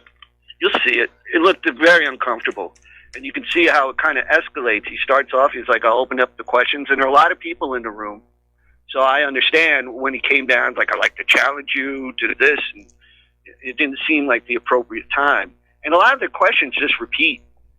not anything new. That and also racist for Trump to close the borders. They're just trying to find something negative that they can turn into a news story. And may I inject too? I wanted to call and talk about something like I thought about like all the way out to the planets have borders or boundaries, right? It's called space. They're billions of years away, all the way down to the little cell in our bodies. Yes.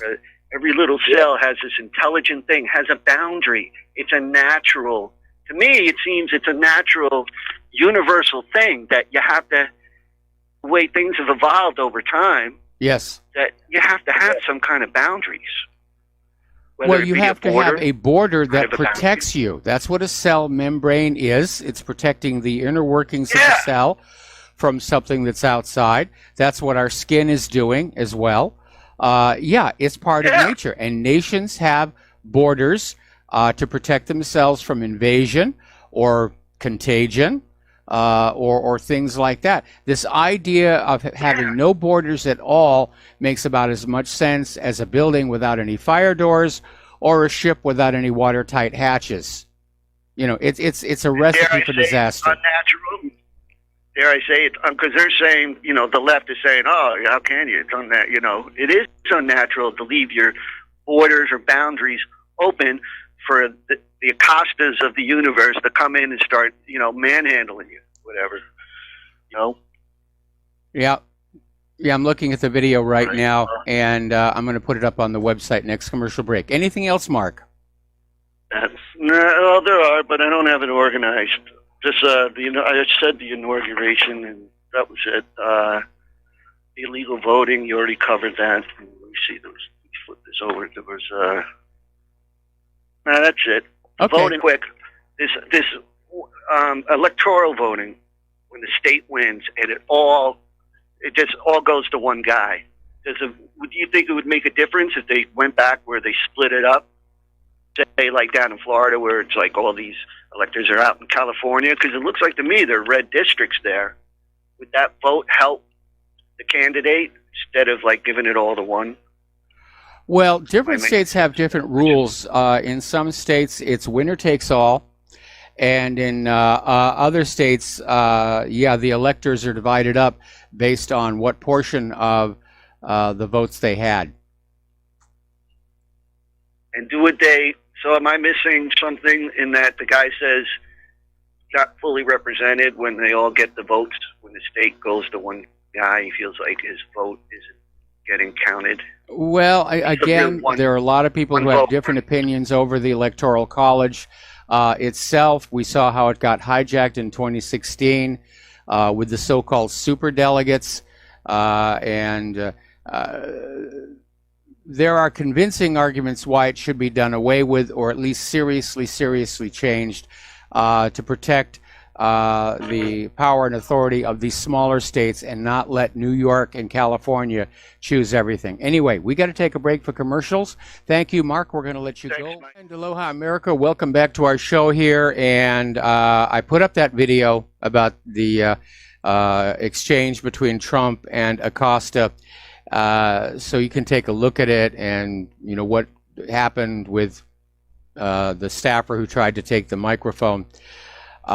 And I've got an update on that story about the Norwegian warship that got hit by a tanker. Apparently it is in danger of actually sinking, which is going to be an expensive whoopsie there.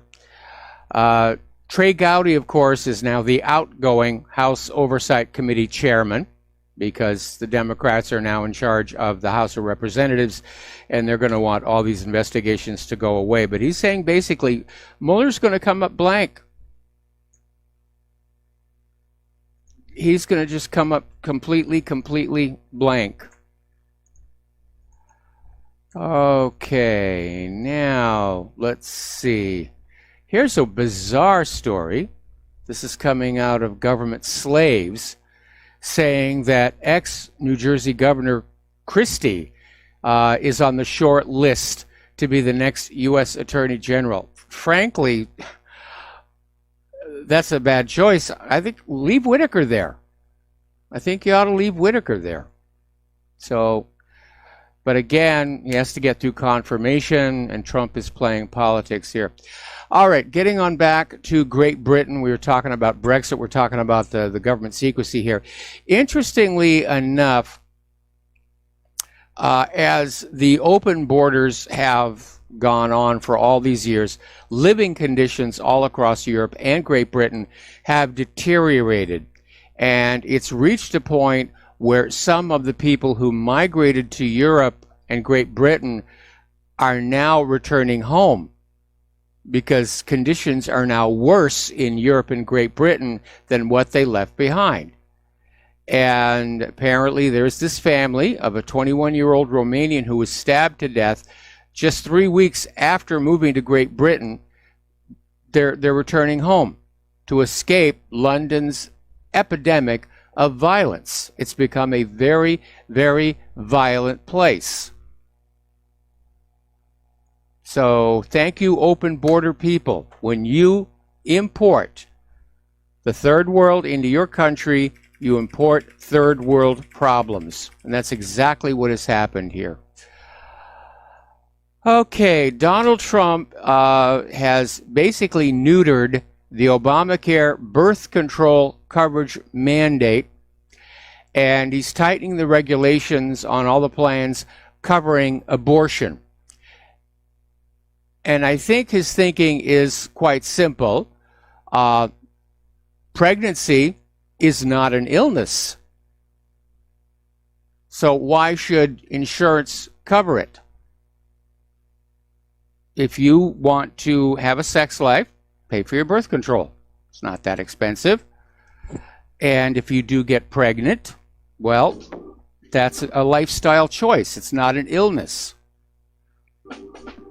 All right, we're going to take a break here for station identification. We'll be back with hour number 3 after these few words. And aloha, America. Welcome back to our show, hour number 3. The phone lines are open, 800-313-9443. And they're still going on about the Florida recount. And I guess they're going ahead with the recount for both the Senate and the governor's races. So it's 2000 all over again. It's 2000 all over again. What a circus this has all become. Okay, so as you know, Alex Baldwin got arrested recently for punching somebody in an argument over a parking space. Now, the man has a temper. I worked with him very briefly during my time in Hollywood, and there's no secret about it. He's got a temper. But he did have this argument over the parking space, and he did punch somebody out. Now, this is probably unconnected with it, but apparently Alec Baldwin has a talk show, which airs Sunday nights at 10 p.m. on ABC. And apparently the ratings have been terrible. So ABC is trying to move him to a new time slot on Saturdays at 10 p.m. They're going to do repeat episodes of Shark Tank on that Sunday night slot. Basically, that Saturday night slot means they're not expecting him to get any more viewers because people tend to be out at Saturday night. They're home on Sunday night, resting up for work on Monday. Saturday night, they're out sowing their wild oats, and then Sunday morning, they go to church and pray for a crop failure. But apparently, Alec Baldwin's show did not do well, and they're going to air the remaining unaired episodes, but they're not making any new episodes, so it's heading for the dustbin. Okay, we have a caller on the line. W from Texas, aloha. Welcome to the show. What's on your mind? Hello? W, are you there? I wanted to make a comment on the Attorney General.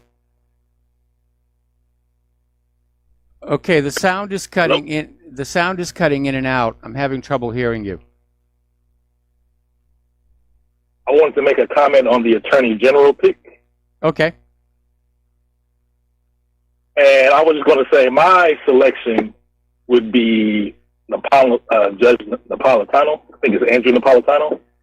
And the reason why I say that is because he seems to be always constitutional, no matter who's in office. When Bush was in office, he was always talking about, the Fourth Amendment and everything. And then when Obama was in there, he was the same way. He didn't switch up his core principles just based on who was in office. So I think he would be a great choice for. I would love to see him in there. I'd like to see Larry Klayman in there. I'd like to see Tom Fitton in there. If this story is accurate, that Trump is looking at ex-New Jersey Governor Chris Christie, I mean, terrible choice. Terrible choice. I mean, the guy has a long history of shenanigans, to put it politely. And I don't think he would be an effective attorney general. I think he'd get right on in there. And somebody would say, look, you're not going to look at the email server. You're not going to look at the Clinton Foundation. You're not going to look at any of this stuff. And Christie would say, yeah, okay, sure. Yep, exactly. That was it. Thank you, sir. All right, thanks an awful lot. We're going to let you go, and the phone lines are open now. Let's see. Somebody just wrote on in and said the story about Ginsburg retiring in January may be fake news. There's a lot of it out there, and I'll have to check that out. And they are just basically, oh yeah, here is right there. All right, I'll look at that next commercial break. Okay, so the government of Great Britain wants to ban the term fake news. And they want to mandate basically specific phrases like disinformation and misinformation. And of course, it will be up to the government of Great Britain to apply those labels to everything on the internet to basically further the censorship. So, yeah, they're cracking down on the internet, and they're cracking down on the peer-to-peer. We need to start going back to using mailing lists, but we'll find a way. The Soviets, if we have to, we'll do exactly the same thing. Going on back to political correctness, and I keep wanting to wake up one day and see that there is this retired individual who is 69 years old, but he self-identifies as a 45-year-old, and he's going to court to have his legal age reduced to 45 so he can attract more women on Tinder. Well, that's not going to happen without a lot of plastic surgery. But I mean, that's how bizarre we've gotten. You can self-identify as whatever you want. I can self-identify as a 20-year-old. I can self-identify as a wealthy talk show radio host. So I demand you send me money. Dogs can identify as cats. Cats can identify as monkeys. I mean, it really is out of control. It's pretty ridiculous here. Now, this next story is kind of interesting. And apparently, there's this situation where there was a lawsuit, actually a case, involving child pornography, or the accusation was child pornography. But it's kind of hard to say what exactly went wrong, because there was this 30-something man who was having a relationship with a teenage sex partner. And I don't know what the age of consent was in the state. I'm not seeing anything in the story about statutory rape. But apparently she took naked photos of herself and sent them to him. Nobody else saw them.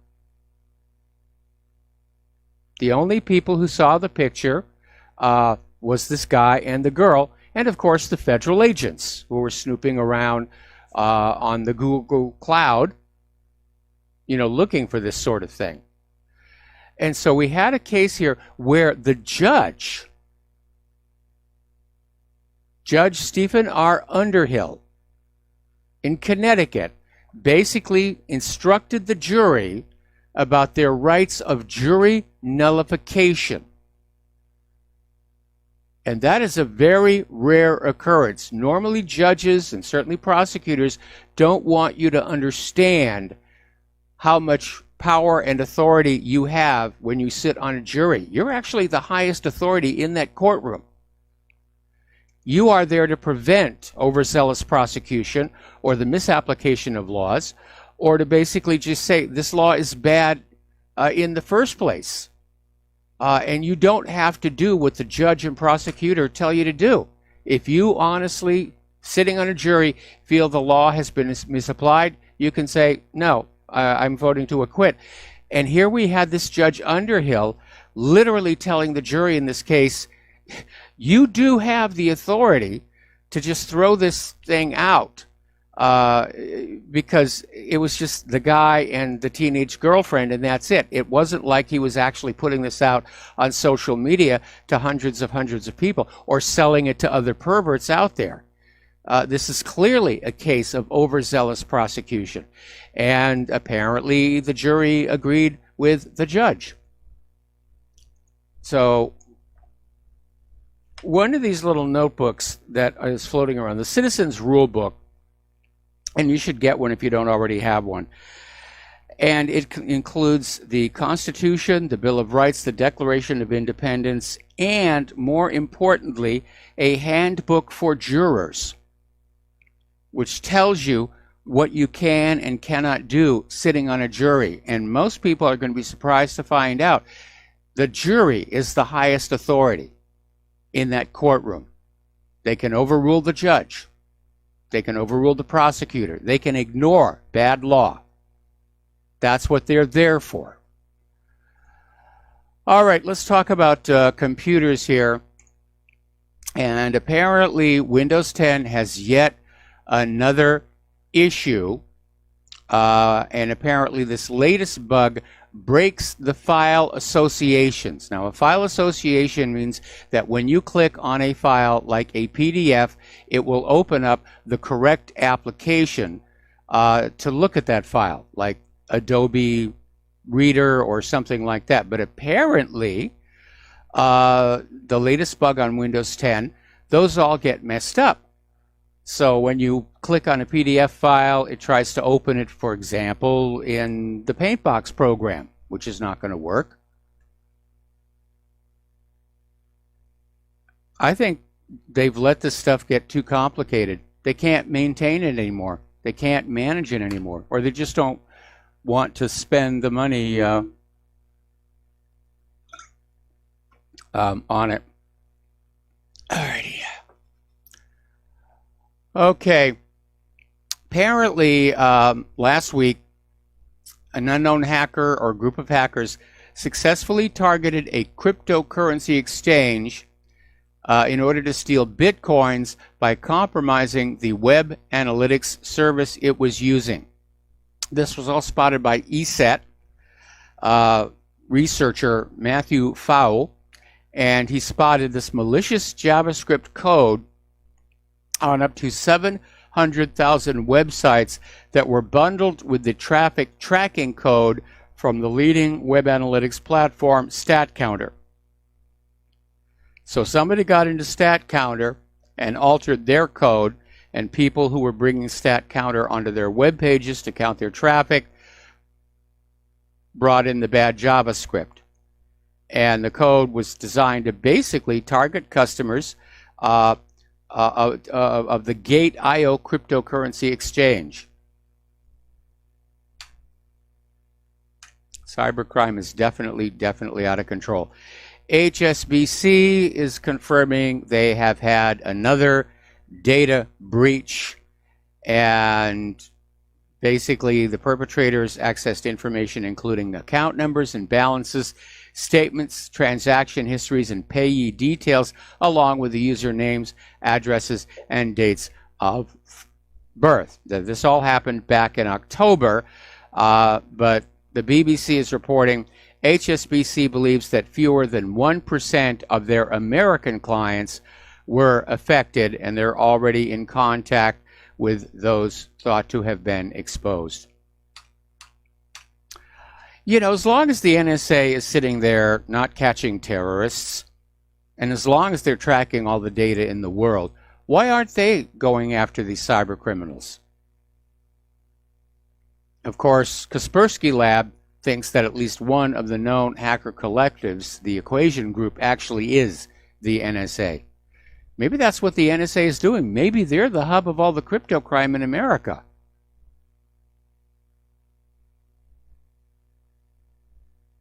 So, anyway. Over at NPR, and not that I listen to them anymore because they are so liberal. As you know, there's a tendency right now to bash computer games for all kinds of things. Poor posture in children, erosion of social skills. There's certainly merit to both of those. But NPR came on out basically saying that computer games are being used to recruit children into right-wing Nazi extremist groups. And what proof did they have of this? Well, they don't, but to them it's just so self-evident and obvious. So we're all coming apart here.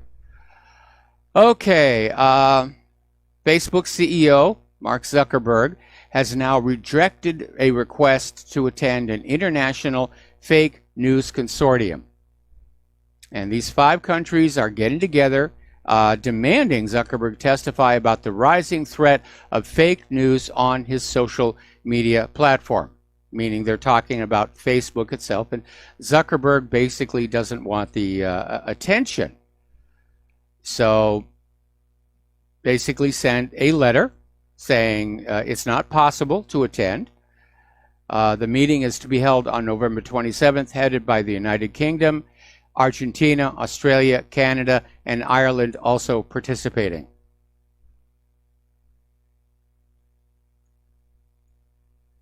So the big issue here, of course, is who gets to decide what is fake news. And right now, these corporate media titans, if you will, icons, they're taking that authority to themselves. Will decide what's fake news or not. Anything bad about Hillary Clinton, oh, that's got to be fake news. Anything good about Donald Trump, oh, that's got to be fake news. We're heading into 1984. Or do you remember this TV series was called The Outer Limits back in, I think it was the 60s. It was very popular. And the show always began with what was called the control voice. You know, for the next 30 minutes, we will control all you see and hear. Well, that's the message we're getting from people like Zuckerberg. You know, we will control what you read. We will not let you see things that might get you thinking bad thoughts about certain celebrities, certain products, or the government here. Okay. Apparently, back in 2013, there was a hack of Belgacom. And according to this article in Sputnik, apparently Britain has been unwilling to launch a thorough investigation. And IT specialists are saying this really is turning into an international scandal. Now, Belgacom is an EU member state-owned telecommunications company. It's been targeted for monitoring and hacking by GCHQ. And so the thinking is that the hack job did come from GCHQ, and this is the reason why Great Britain does not want to investigate. And as I said earlier, maybe the reason the United States government isn't investigating cybercrime in this country is it's coming from some segment of the U.S. government. So it is a scandal. It is a scandal. Okay, Everyone thinks robots are cool. But they can make mistakes here. And there is this story that came out of the Daily Mail in Great Britain. Apparently, they were using this robot surgeon on this pioneering open heart surgery. And something went catastrophically wrong. The robot surgeon spiraled out of control. It hit the nurse and killed the patient, the father of 3. And at one point, one of the assisting medics had his arms knocked by the robot, which was being used to repair retired music teacher and conductor Stephen Pettit's heart valve. And apparently communications between the lead surgeon, Sukumaran Nair, and his assisting surgeon, Thasi Pillay, was difficult because of the poor sound quality coming from the robot console being operated by Nair. Apparently the robot was being operated remotely. Put the surgeon back in the room here. This is really kind of silly. All right, we're going to take a break for commercials, and we will be right back. Aloha, America. Welcome back to the show here. I'm looking at the Fox News feed, and the focus now is on 2020. Who's going to run against Donald Trump? Really, we have just become saturated with politics and the circus of politics. I mean, there are other things in life besides the elections. And I, for one, really think the media needs to pull back on all of this. Of course, I understand that they're looking for something they can report on that isn't the deteriorating situation in Syria or what's going on in Yemen. So, yeah, they're just trying to basically use politics to commoditize us all. Okay, getting on back to tech news here. Interesting little article, and this sort of dovetails with what we reported the other day about Apple pulling back on their orders for the low-end iPhone X, the XR, the inexpensive, meaning $800 smartphone. And this article, which is out in the Daily Mail, is saying, have we reached peak smartphone? And they're saying, excuse me, I've got the hiccups here again. Okay. So they're saying sales figures are suggesting that the market for these gadgets has hit a recession. And that's definitely accurate. Part of the problem is the market is saturated. Pretty much everybody who would want a smartphone already has one. And the new smartphones coming on out, they're a lot more expensive.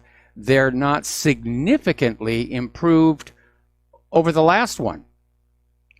I know the big gizmo for the iPhone X was the facial reading system, which can be used for security and can also be used to make animated emojis that sort of kind of maybe look like you if you squint real hard. That's not worth $1,000. So we're ready for something new. And again, in this economy, people just, they can't be convinced to get the new and improved version just to make a fashion statement.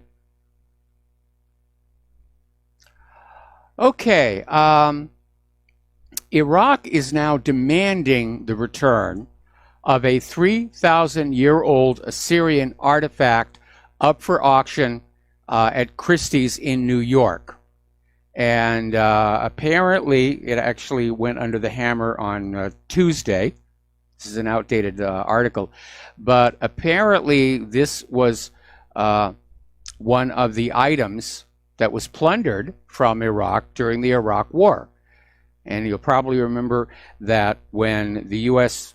went into Iraq, got Saddam Hussein, they put guards around that oil ministry, was heavily protected, and they left the Baghdad Museum wide open. And of course, it got looted. And Iraq has made a concerted effort to try and recover much of those antiquities. And they have succeeded for the most part, but there's still a few things out there. And this 3,000-year-old Assyrian sculpture, which depicts a deity, was expected to go for $10 million. And the Iraqis are saying it does belong in a museum, not in some billionaire's private collection here. Now, this next article is basically addressing something I have mentioned before, talking about the Big Bang and the Large Hadron Collider. The article is out of The Guardian and is basically reporting scientists at CERN were working with the Large Hadron Collider, and apparently this bizarre and wholly unexpected new particle just popped into existence during their experiments. Now, why is this significant? Well, as I've said before, as they claim to keep finding more and more particles like the Higgs boson, there's no way to know. Are they really finding some part of nature, or are these particles an artifact of the experimental process? And as I've mentioned before, particle physicists like to say that particle physics is like taking two clockwork timepieces and smashing them together and trying to figure out what the clocks look like based on the gears and springs that pop out. But taking that analogy one step further, if you crash these two clocks together hard enough, individual teeth can break off the gears and come on out as discrete objects, even though you know they did not exist as discrete objects before. So at the incredible energies and velocities that are being generated in this Large Hadron Collider, are they really discovering new particles, or are they making new particles? And on that thought, we got to take a break for commercials, and we will be right back. And aloha, America. Welcome back to our show here. And we were talking earlier about how Alex Baldwin's talk show at ABC was doing very poorly in the ratings and is going to be canceled here. It's been a bad season for ABC overall, because remember when Roseanne Barr left, they tried to reboot the show with the same cast but without Roseanne. They called the new version of the show The Connors. It is dead last in ratings. And apparently their last episode has been ordered as well. So this is what happens when your studio production company network falls into the hands of the politically correct. And they're out there pushing the agenda rather than doing what they're supposed to be, which is engaging and entertaining your audience. Okay, over in Palau, they are about to become the first country to impose a widespread ban on sunscreen to protect their vulnerable coral reefs. Now, we already have a ban here in Hawaii at the state level to do that, because apparently some of these sunscreens are in fact very bad, very harmful to the coral polyps. And obviously need to keep taking care of them, because at least for some of the people coming to Hawaii, seeing those corals is a big part of the allure, whether you're snorkeling over at Hanauma Bay or you take one of the tour submarines out there. And our corals are not in the best of shape here. Now, many years ago, on the way back from working on a film project, Claire and I stopped in Fiji, and we got to go snorkeling there. And those were beautiful, pristine reefs. And they have spoiled me for reefs around the world. The other side of the spectrum were reefs I saw down in Barbados, which were absolutely dead, mostly from the two-cycle engines being used on jet skis and water scooters that were pouring two-cycle oil into the water and killing off the marine life. And they were really dead. Here in Hawaii, We still have a lot of beautiful reefs, especially as you get away from the more urbanized areas. And so it's a smart thing to do, is to ban those toxic chemicals. And here's something a lot of people don't understand. Those chemicals in the sunscreen are not necessarily good for you. And what is really best is to cover up, put on a big, large hat. But of course, the sunscreen companies don't want you to think in those terms. You've got to show the skin. You've got to get on out there and, yeah, flash some skin here. Just cover it up with your SPF 2000 or whatever it's going to be here. Okay. Over at the vaccine court, they have admitted that the chickenpox vaccine permanently disabled a young boy.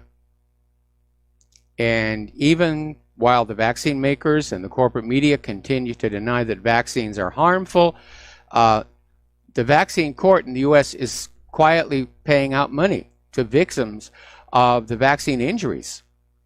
And after this protracted legal battle, the Department of Health and Human Services has admitted that the chickenpox vaccine paralyzed this young boy. Now, did you ever stop to think that if you spill some mercury, your entire building would be evacuated? And yet the CDC insists it's safe to inject mercury into pregnant women and children. Now, yes, the mercury in the vaccines is in a compound. It's not in its liquid metal form, but it's still mercury.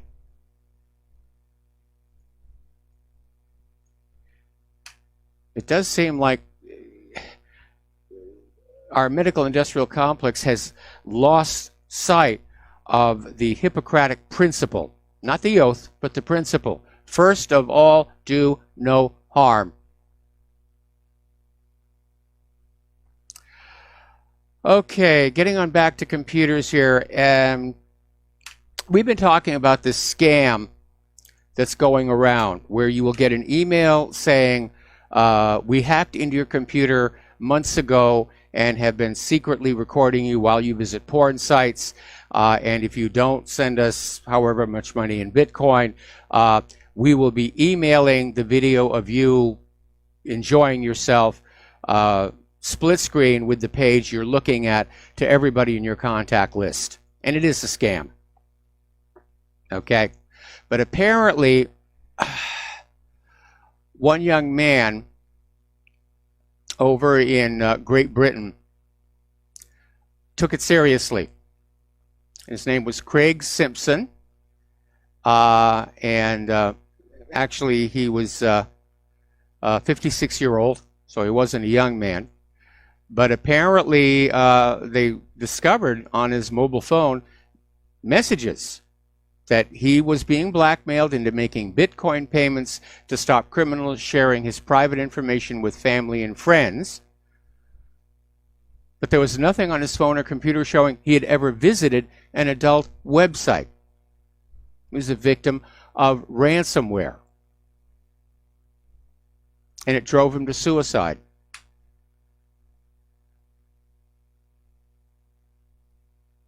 Just a world of scams out there. Scams and scammers. Okay, we've been talking about the risk posed by certain unstable volcanoes like the southern flank of Kilauea and Cumbre Vieja in the Canary Islands. And now apparently there's concern that Mount Etna is starting to slide into the sea. So it's a very tall, heavy volcano, and they're concerned that one could plunge into the ocean and trigger a catastrophic tsunami.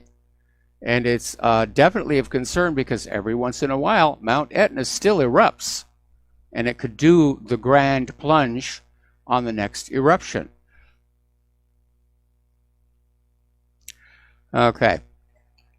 over in Oklahoma, they had an earthquake, 3.4 magnitude quake, and Oklahoma really never used to get quakes until fracking showed up. Now, if you live in California or even here in Hawaii, you get used to quakes, big ones. 3.4, you don't even get out of bed for that. But it did rattle the nerves in towns like Tuttle, Bridge Creek, and Blanchard.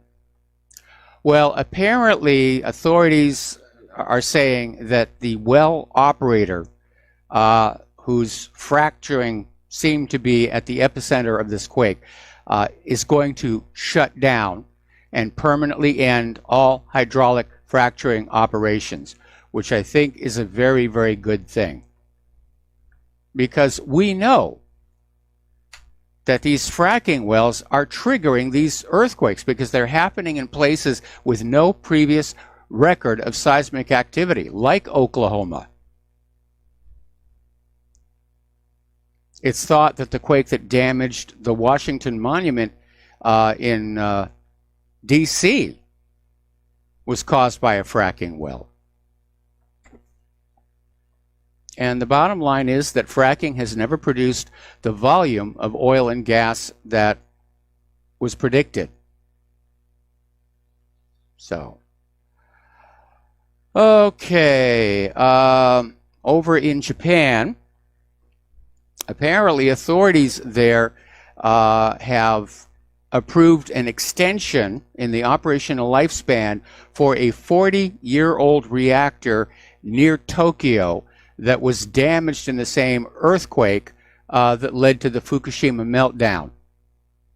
Tokai Daini also has the same basic design as those that melted down in the Fukushima crisis and will be the first boiling water reactor to be approved for a lifetime extension of 20 years in what is clearly seen as a very controversial move here.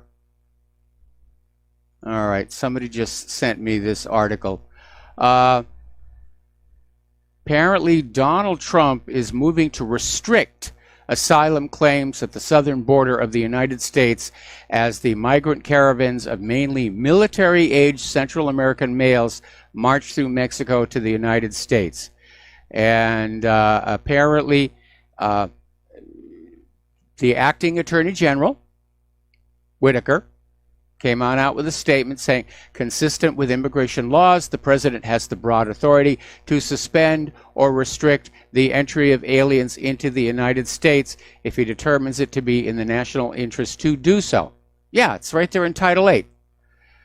So apparently they have had a rethink, and it sounds to me like they're not going to let the migrant horde into the country and put them up in a tent city while their asylum requests are being processed, that they're just going to turn them around right there at the border. Now remember, the United Nations, which is all gung-ho for one world government and globalism, they're already down there with the migrants filling out the paperwork for asylum.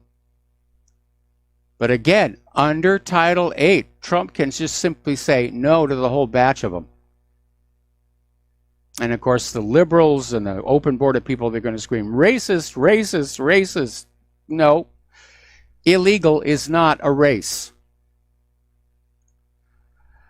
So let's talk about human-caused global warming. Starting to see a lot of snow coming. Well, it is November. Supposed to get snow here. People are sending me all kinds of pictures of the snow that is starting to fall in their homes, which is kind of cool. It's very pretty. I miss the snow. I know, living in Hawaii, we have to go down to either Maui or the Big Island to experience snow in the winter. Anyway, there's been this study that came out from Princeton and researchers at the Scripps Institution of Oceanography, and it concluded that Earth's oceans have retained 60% more heat than previously thought over the last 25 years. From which they said global warming is much worse than previously believed, and the heat is hiding in the ocean, which they've used that one before. And they're out there just waving this thing around. It turns out Remember the principle of reproducibility? Somebody went on in, looked at their raw data, and looked at the process by which they came to their conclusions, and they found a gigantic math error. Whoopsie. Gosh darn here. Okay, good news for space buffs. The Curiosity rover on Mars is back to work. They were able to basically resolve the computer memory anomaly. And Curiosity, of course, was sent to Mars with 2 onboard computers, one of which developed a glitch soon after landing, and they've been operating on the second computer since then. That one developed the memory glitch. They rebooted back to the first computer to run diagnostics on the second computer, and the short version is that the rover is back to running, and it's back to working. Still nothing coming from Opportunity, and we'll have to wait to see what's happening with that. Okay, now then, apparently CNN has decided that they want to boycott the future White House briefings because Jim Acosta's press credentials were revoked. Go ahead, CNN, boycott. Boycott all you want.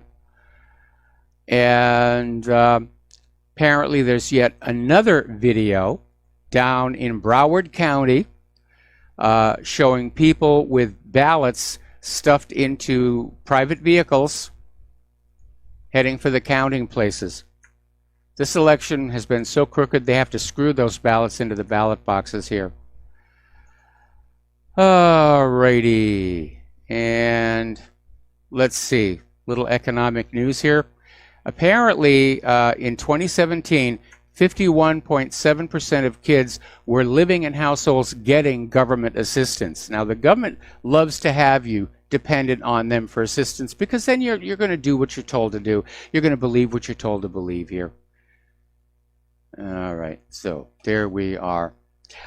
All right, so we're coming up here to the end of the show. The phone lines are open, 800-313-9443. And NASA's Parker Solar Probe has apparently survived its penetration of the sun's outer atmosphere. So more good news for NASA there. And let's see. Let's do that. Oh, okay.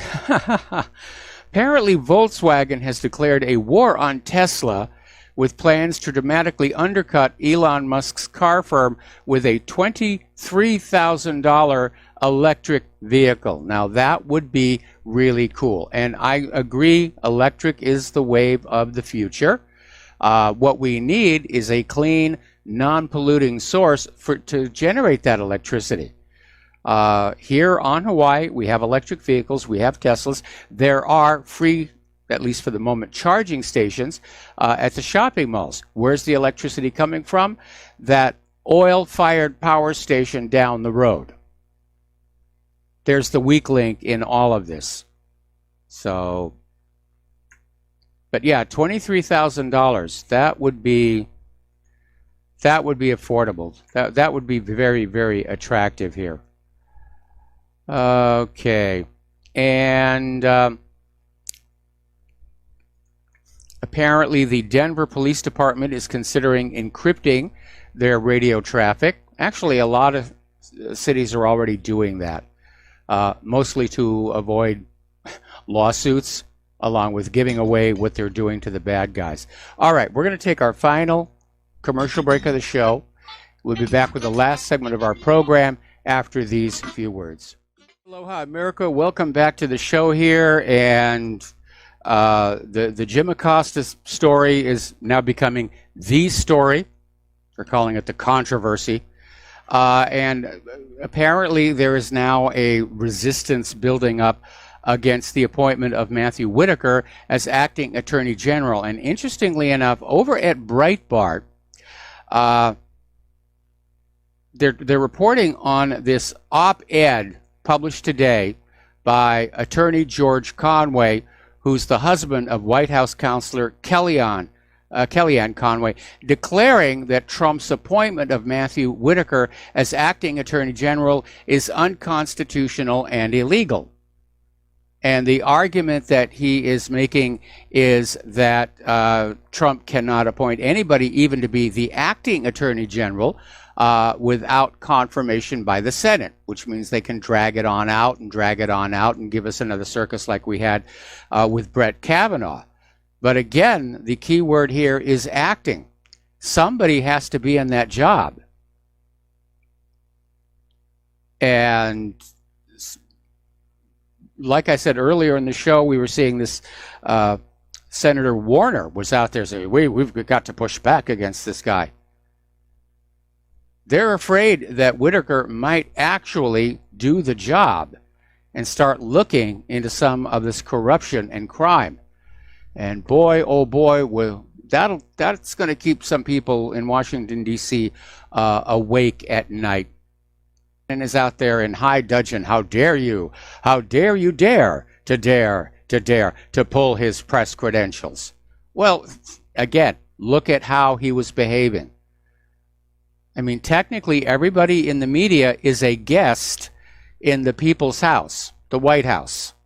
Doesn't belong to Donald Trump. It belongs to us. And when you are a guest in somebody else's home, you're expected to be on your best behavior. And Acosta definitely was not. And I'm definitely on Trump's side on this. Yeah, yank his credentials. Because he wasn't really doing the job of being a journalist or a reporter. He was in attack mode. They're always in attack mode. Trump is right. The media is still hostile to him. And I think the media is just angry because even though the Democrats did take control of the House of Representatives, they didn't take control of it by that much. Not as much as they wanted to. And they certainly lost ground in the Senate.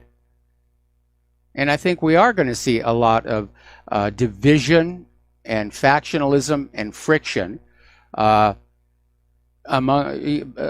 the two political parties and the corporate media for the next 2 years. And I hope that Trump is going to take this opportunity, now that we're past the midterms, to basically clean things up and actually do his job, which it looked like with Whitaker he might be. But if he's seriously considering Chris Christie to be the Attorney General, I don't know what's going on there with that. Anyway, there's the music. Time for me to get on out of here.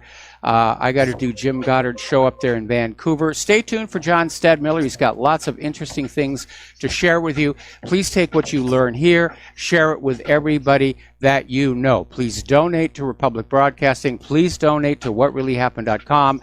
We'll be back here tomorrow, Friday, with the lovely Lady Claire. Aloha, America.